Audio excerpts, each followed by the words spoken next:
大家好，又到驚犬美食時間。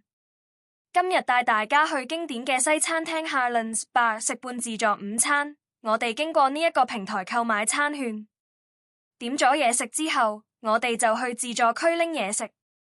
自助區有凍海鮮、鴨肝醬、Parma ham、煙三文魚等各式沙律、甜品同埋餐湯都有唔少選擇。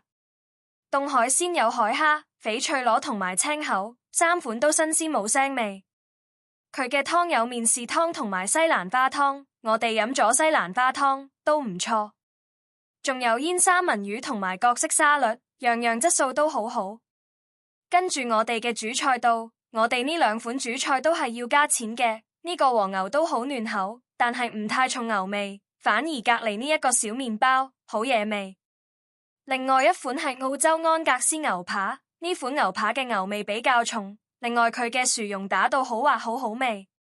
食飽之後可以喺自助區度拎啲哈密瓜嚟食，啲哈密瓜好鮮甜。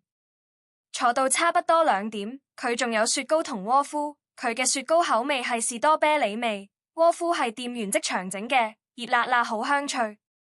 總括嚟講，驚犬覺得呢度食物質素唔錯，不過加加埋埋都1000蚊多啲，又唔算係好抵食，只係價錢合理。如果大家有興趣，又不妨去奇奇地買個套票試下啦。